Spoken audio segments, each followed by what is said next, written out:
A friend of mine. Was it me? His son is a No. younger lad. Don't really know his son's age, but he's pretty young, and like way before puberty, just like a little kid. And he was on the computer, and he was like the dad was like, what are you doing over there? And he's like, nothing, just playing this game. And he's like, okay. Then he kind of was wondering about it because he was extra quiet.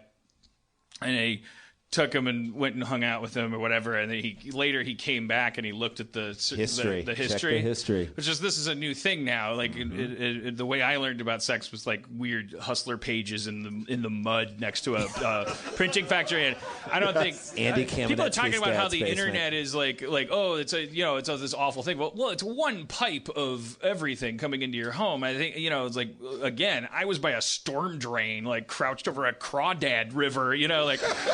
Like, I don't know how healthy that was. I don't know if my girlfriends are happy that that's how I saw my first naked lady. But but and YouTube's like very like. But anyway, so the kid he was just saying like he went through the search history and the kid had searched for the word vagina. VUCHINA. Right. Which we're not even talking to vagina anymore as a country. It's a big issue. And then also sexy ass. Yes! Yeah, I gotta look that up. Yes. And Rob Schraub's picture came up on that one. That is sexy ass. It's a very sexy ass. We know from just watching that bit. You guys have kids? Are you at that threshold where they're like Googling stuff? They're not, because I have 2 daughters, so I'm like fucking. Oh, they'll be 19 before they're. I mean, they're kind of, they skew Just younger. kidding. It's a stereotype. Oh, jeez. Wow. You guys are so quiet. I like that. Room turn on a dime. No, I like that. I mean, look, I don't think we'll have an issue with that with them, but it is crazy just having grown up. What do you mean? Wait, what do you mean you won't have an issue? I mean, how do you like? I mean, I don't think I know my kid. I may, but I mean, for right now, they both kind of. I don't know. The older one, who's almost 12, kind of like skews younger. We got a little more time before we can. There'll be a point in time where she'll just. So Paris Hilton, Mama said. No, there'll be a point. There'll be a point in time where she'll just completely stop communicating with us, and then we just won't have to deal with it. So, no, my son tonight was like he's 8. All right, he just turned 8, and he wanted to see the Karate Kid because he's been doing a lot of Taekwondo. And I was like, well, I have to. Also, weirdest scene ever to show him the Pat Morita.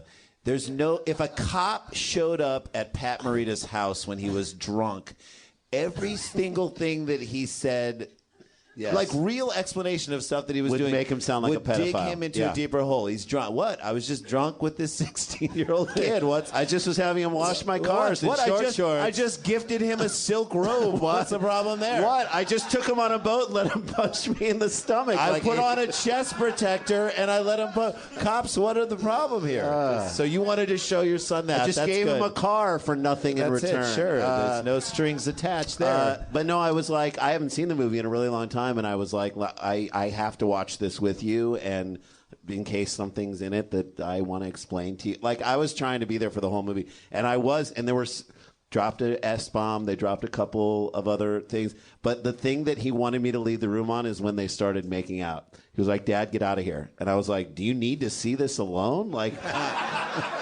did he not think you were ready to see that? I know that Mommy and I don't kiss anymore, but why are you...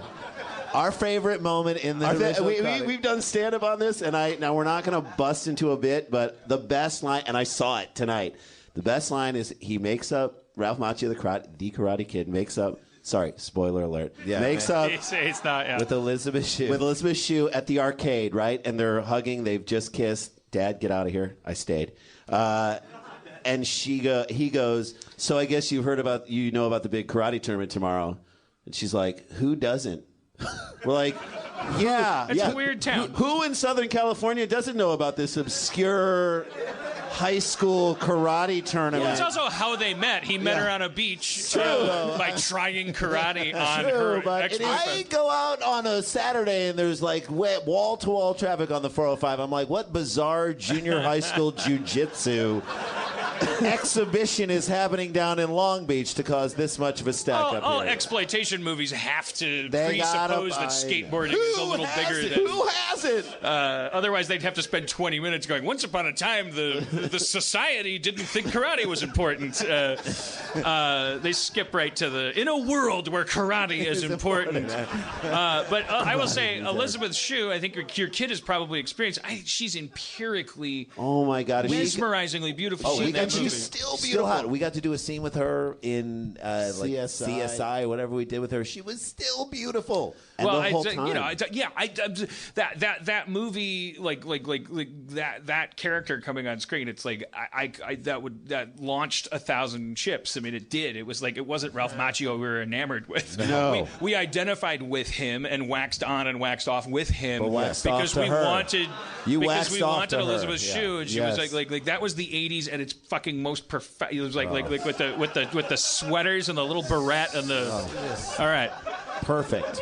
When you watch that movie again, though, it's like she plays like 25 and he plays 14. And meanwhile, really he was weird. 22 when they did it, and everyone was like in high school. But what do you but this is the thing, because this dad that told me about that story, he's like, oh, okay, he looks at the search history for China, and and I've heard this parents over and over and over again, all the stories, the stand-ups and things, telling stories like, oh, they're walking on their kids on YouTube, and they've Googled things and they're looking at things. Mm-hmm. And it's like this ambush where it's time to have this weird talk with your kid about, and all of these stories end with this sort of like, and so I said this and that, and sometimes the parent is the hero of the story because they said something so fucking weirdly, like navigating all these highway cones. But that's as good as it gets. It's like there is no healthy, like we have all of these like toxic ways. We have all these ways that we worry about our kids learning about sex. We don't have any ways that we look forward to it. We have demonized it. I want it to be awkward. I want it to be as awkward as possible. Like as stand-ups, I think in life, or just as people who look at life and try and create, you want the most. If it goes really smoothly, that's great. Then your life is good. Don't you think we need as a society to adopt some kind of standard? I think we have the most fucked up attitudes towards death and loss, and like we're all fucked up. It's all DIY every step of the way. Wiping your ass, showering, like I didn't really. Everyone should have a bidet. I mean, but that's starting at another point. But like controversial, controversial. Guys, I'll lay that shit down. Hey. But I mean, I just think like we have there are a lot of things that need to be changed, but definitely the sex talk and the way we look at it. There are puritanical underpinnings, and when we grew up in St. Louis, I don't know if you felt it too. I felt like it was more constricted to the Bible. Like we go and spend time in cities like Denver, Seattle, San Francisco. The overall attitude of the people who live there, it's like way, way, way fucking more open about everything. Where we grew up in St. Louis, I feel like the puritanical underpinnings of sex made it something that is wrong and you should not do, and so or at least not talk about. Right? Don't talk about. So if you were like the only black dude, it was rough because everybody would experiment with you puritanically. That's right. Yeah. It's just taboo. So fucking taboo. Oh, how I miss the racism of sex. Hey, this is the good side of prohibition. Everybody still got drunk. I seem to remember we've had women up on this stage who have recounted. Really? It's true. A golden age of the podcast. I remember a young lady coming up and telling a story of how when she was in high school, she was sort of, it's a classic story in like the movies that we don't. She was branded a slut essentially, like because she was the participant in early experiences of other shitheads that then punished her for that. It's like it wasn't like she went out with a sandwich board and said, "Let's do this." She simply was the person that, or maybe she fucking enjoyed it. Did not. She came on the show and said she did. She did not enjoy it. No, okay. she enjoyed it fine. She did not enjoy the being slut label. I'm not saying branded. she enjoyed. Yeah, maybe she just enjoyed the experiences themselves, and she should be allowed to. Yes, I mean you're not taking a brave stance there. We're all ahead of your time. Jesus. So, women should enjoy sex, right? Am I right, ladies? Guys? No. I'm sorry, I jumped off the ship on this one. They should be encouraged to enjoy sex. My wife should be encouraged to enjoy sex. I'm saying that we all end up dealing with young people's sexuality over and over again because it does become a civic matter. It becomes a legal matter. Yes. If some kid didn't understand the difference between consent and not, and that becomes a criminal legal matter. It becomes all of our problem. So we're still living in this weird time when we're like, oh, let my kid learn about sex like however they want, and like, whoa, who would want some Obama panel telling you how to tell your kids about sex? But there's a tube coming into everyone's home. All of our kids are learning now from the same fucking aluminum hinged device that Steve Jobs designed. Like, it couldn't be more Orwellian the way our kids are learning about sex, except for one thing: they're not learning anything healthy. No, they're not learning. They're not actually being told at any point the thing that they're most interested in from age 3 forward, which is where does this go and what's this for and what the fuck am I supposed to do and why does it feel good when I climb a rope? But also they're not learning about intimacy either because there's none of that in any of the like videos that are online. We get the same shit though. They're doing it to the adults as well. You know, they sort of took it from all of us, so it's hard for us to like give it back to our kids. Because we're all fucked up too. Like right. The way I learned, if I had a kid, I'd be like, listen, what are you doing Googling that? Go out by the river and hunt crawdad. Find a hustler dumpster. I think there's a laptop laying by the creek over there. You can get on that. There's this thing that's like, are you looking at boobs and it's not attached to commercialism? Stop it. Right. But if it's attached to commercialism and you're about to buy something, then fuck yes, look at those boobs. It's called Victoria's Secret. Yeah, you should be being like instrumentally like teased by Happy Meals about Hermione Granger. Like you should be doing this on the schedule that Disney deems it appropriate. You know, the slit in Eliza's skirt during Let It Go or whatever should be just high enough. It's like it's up to Pixar. It's up to Disney. It's up to like when your kid gets his first hard on. Yeah, By the way, Eliza, not a character in Frozen. Just thought I'd. But I know she lets it go. She does, and I know how high that slit is. Right up that fucking slit. Oh! All right, sorry. Why did I turn into that? If I had a kid, I'd know all their names. You would know, and you should. Elijah, Elise. What are they? It's Anna and Elsa, but whatever. Anna and Elsa. Sorry that I know that shit. Yeah. She should have made mystical pajamas. She should have. If she's letting it go, she should have made comfortable flannel pajamas. In my world. Yeah, they show up. Letting it go to me is like putting on, like super comfortable. Like, not just. I'm just gonna eat shit now and not care if I'm letting it go. I'm away. How do you guys filter though for your kids? Like, how do you make sure they don't see any of that shit? I mean, you got to be on top of what they're doing. You got to watch what they're watching. My kids got into a really interesting discussion because they're super into Hamilton. They're fucking so into Hamilton, and I love that they're into Hamilton because it's amazing, and it is like we just bought the record. Wait a second, Hamilton is amazing. I'll take another brave stand. Wow. No, it is it's. I don't understand trap music though. Yeah, I know. Love Hamilton, hate rap. Hate rap. I mean, can we put an end? Can we put an end to that? It's all about the duel. No, it's about history. No, but they do love it. But the soundtrack and some of the later songs, they'll drop a motherfucker and they'll drop they drop some bad language. And my kids were telling me yesterday that they loved that we don't make a big deal out of the fact that we'll let them listen to that without being like you shouldn't because we aren't on top of them for that. Did you say it's because we cool, motherfucker? That's right. Damn, That's how you drop your voice. That's how you drop your voice. That's it. You cool, motherfucker. That's it. How would I say it if I were you? $150. Sounded like Carson there. I know. I would love it if he was like, "Thank you very much." That's very.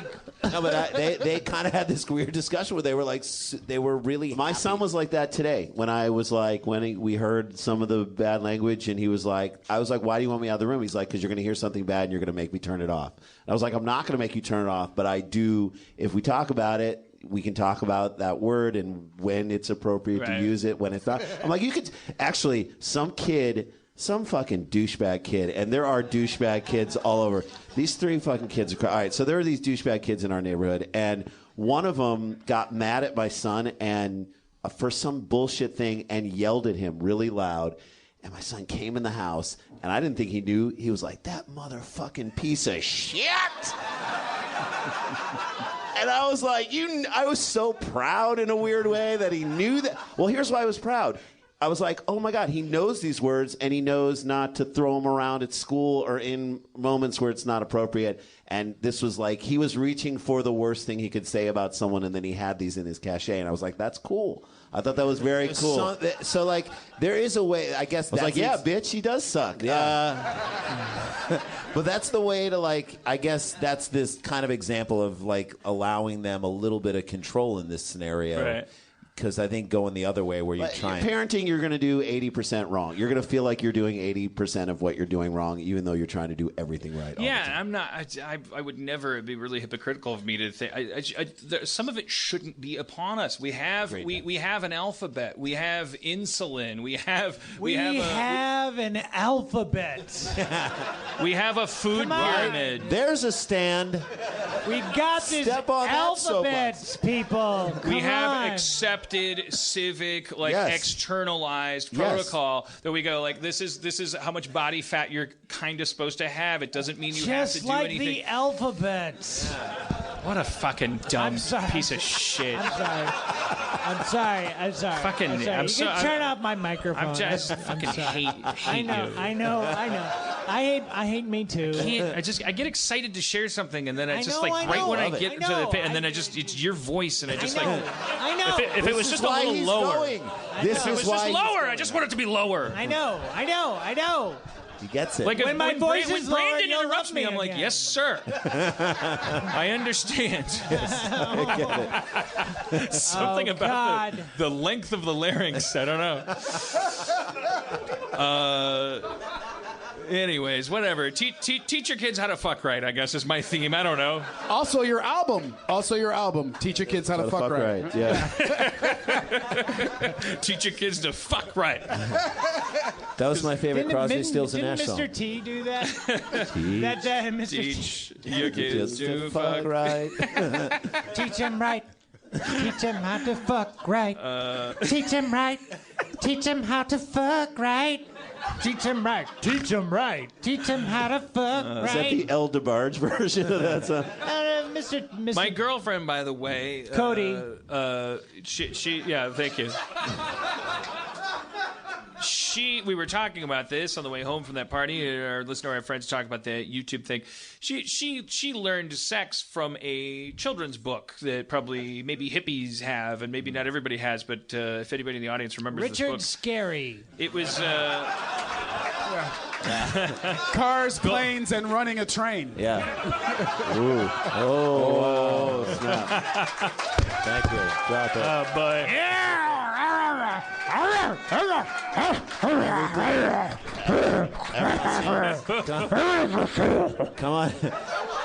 Come on in here, honey. It's time.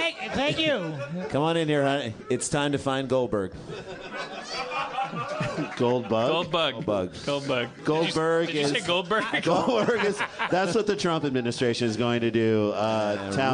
Root out every Goldberg. Time to find Goldberg. I broke the drawer on the podium. The fictitious. I tried to situate myself when I was leaning back too far, and I pulled this drawer. Dude, that's front off. Rob, that's what you do to every situation. You break the door on that shit. Yeah, the drawer on that shit. I'm sorry. Don't worry, it's just the luck of the drawer. Oh. Just go into applause. He's used to it. Just go into applause. Claptrap. He needs it, or else he'll keep going. Applause is how he knows when to stop. All right, so just. It's just the luck of the drawer. I'm glad that happened after the planes, trains, and running a train thing. That was good. It's like, come on, that's just a dot. Okay, good. Cuts both ways. Good. Hey, listen, it's about volume. Shots on goal. Shots on goal. You make none of the shots you don't take. My ex-wife, Erin McGathy, had the best zinger. I did a joke, and I can't remember what it was, but it fell in silence. And I said, they can't all be gems. And then a couple seconds paused, and she said, couldn't some of them be gems?